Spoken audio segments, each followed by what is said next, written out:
អូខេតោះឥឡូវដោយសារតែមានគ្នាយើងអត់តន់ចេះក្នុងការ sale បច្ចេកក្នុង Davinci Resolve ចឹងវីដេអូនេះគឺសម្រាប់អ្នកនរគ្នាដែលអត់តន់ចេះ sale បច្ចេកនៅក្នុងកម្មវិធី Davinci Resolve ចឹងខ្ញុំឧទាហរណ៍ឲ្យអ្នកនរគ្នាឧទាហរណ៍ថា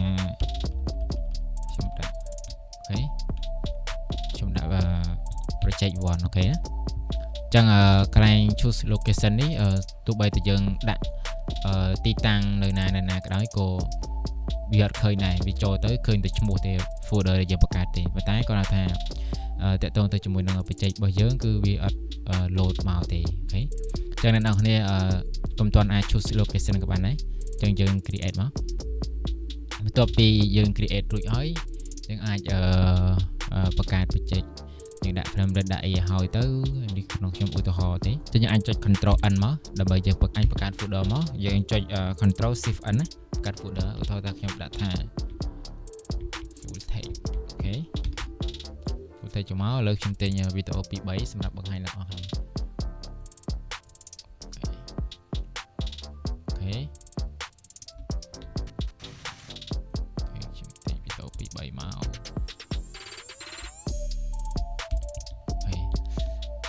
ចឹងឧទាហរណ៍ថា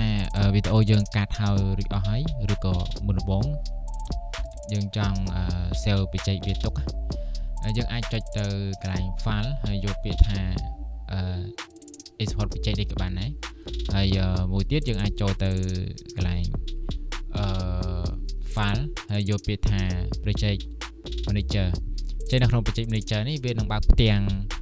មួយសម្រាប់ផ្ទាំងដែលយើងបើក Davinci លើកមុនណាចឹងនេះសុទ្ធតែជា full text ដែលយើងបានធ្លាប់បង្កើតវាយើងធ្លាប់កាត់ធ្លាប់អីទៅគឺវាជាប់នៅនឹងចឹងឧទាហរណ៍តែអ្នកនរគ្នាចង់ save បច្ចេកនេះទុកឧទាហរណ៍ថាអ្នកនរគ្នាខ្លាចវាបាត់បច្ចេកហ្នឹងទៅយើងអនាគតទៅយើងរកវាអត់ឃើញណា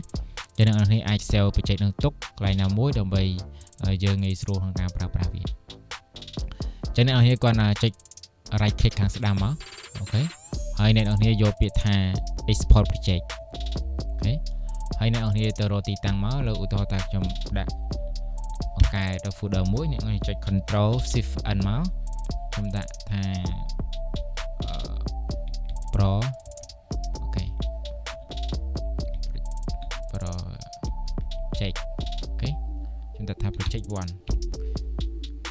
ធ្វើពីរដងមកហើយអ្នកនរចុច save មកអូខេនៅពេលដែលអ្នកនរចុច save អ្នកនរគ្នាអាចទៅរកមើល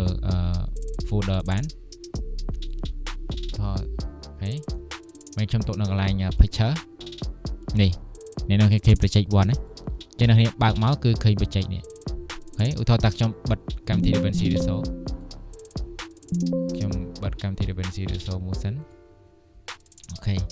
នៅពេលខ្ញុំបិទហើយខ្ញុំចង់ទៅរក project របស់ខ្ញុំដែលខ្ញុំបាន save ទុកចឹងអ្នកនេះចូលកន្លែង picture ហើយយកពាក្យថា project 1មកហើយខ្ញុំ double click វាមក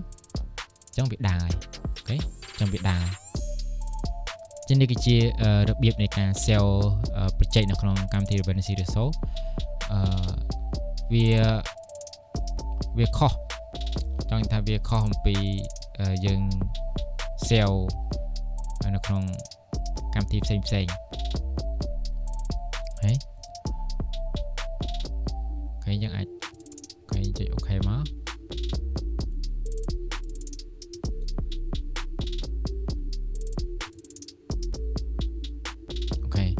ចឹងវាចូលមកនេះឃើញទេនេះជាបច្ចេករបស់យើងដែលយើងបាន save ទុកចឹងបើសិនជាអ្នកនរគ្នាឧទាហរណ៍តែអ្នកនរគ្នា save ចូល file ហើយយកពាក្យថា save as សិនមកហើយយើងយកពាក្យថា save project as save project as នេះគឺវាអត់ឃើញទេបានន័យថាឧទាហរណ៍តែអ្នកនរគ្នាអាចបង្កើតឧទាហរណ៍ថាខ្ញុំ